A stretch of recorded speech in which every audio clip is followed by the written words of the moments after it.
There are moments in history that don't need armies, revolutions, or bloodshed. Sometimes, all it takes is one man, one microphone, and one truth spoken without fear. For Ibrahim Traoré, that moment came the day he stepped onto a simple wooden stage in front of thousands. Young people, elders, workers, soldiers, mothers carrying babies on their backs. People who had lost hope. People who had forgotten what strength sounded like. The air was hot. The ground was shaking with drums and footsteps. And when Traoré approached the podium, the entire crowd fell silent, not out of fear, but out of expectation. Because everyone knew he was not coming to read speeches written by foreign advisors.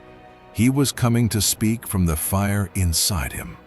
He looked at the crowd, a sea of African faces, tired yet unbroken, and he said something that would echo across borders. Africa must stop asking for permission to exist. The wind stopped. People held their breath. No leader in decades had spoken with such boldness, not coated in diplomacy, not softened by political language. He continued, "We have been surviving for centuries. Now it is time to start living, not as dependents, not as colonies in disguise, but as free nations with proud children." The crowd erupted, but Traoré raised his hand again, commanding silence like a warrior commanding an army. If you want dignity, you must stand for it. If you want freedom, you must protect it. If you want respect, you must first respect yourselves. His voice cut through the heat like steel.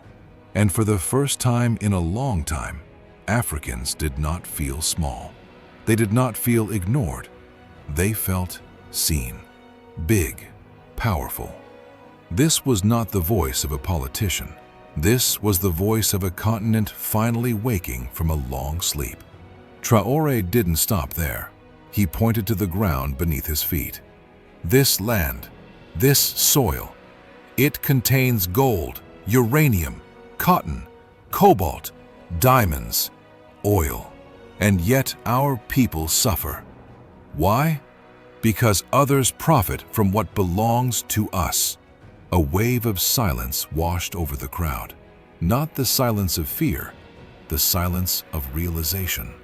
They do not fear Africa because we are weak. They fear Africa because they know what will happen when we finally stand up. His words struck like lightning. Because deep down, Africans always knew this truth, but no one had said it so loudly, so directly, so courageously. Traoré then stepped forward, almost whispering, "Africa is not poor. Africa has been robbed. And I am not here to negotiate our chains. I am here to break them." The applause that followed wasn't applause. It was an earthquake. Young people climbed on shoulders. Elders cried openly. Mothers lifted their children high as if saying, "Look, this is the kind of leader you were born under." But Traoré was not done. He leaned into the microphone and delivered a message not just to the crowd, but to the world watching. "We will not bow. We will not bend. We will not dance for acceptance. From today, Africa writes its own future." Those words did something no weapon could do. They awakened a spirit. From Senegal to Nigeria, from Congo to Kenya, from Zimbabwe to Ghana, people shared his speech. People felt proud again. People remembered who they were before history tried to silence them. Traoré had become more than a leader. He had become the voice of a million silent throats, a signal of a rising generation, a reminder that Africa is not weak. It has simply been unheard. But the truth is, each voice he carried had a story. The farmer who wakes before sunrise, his hands cracked from years of giving more to the soil than the soil gives back. The mother who watches her child sleep under a leaking roof, but still whispers prayers of hope every night. The young boy who walks miles to school, not because education is easy, but because dreams are heavy.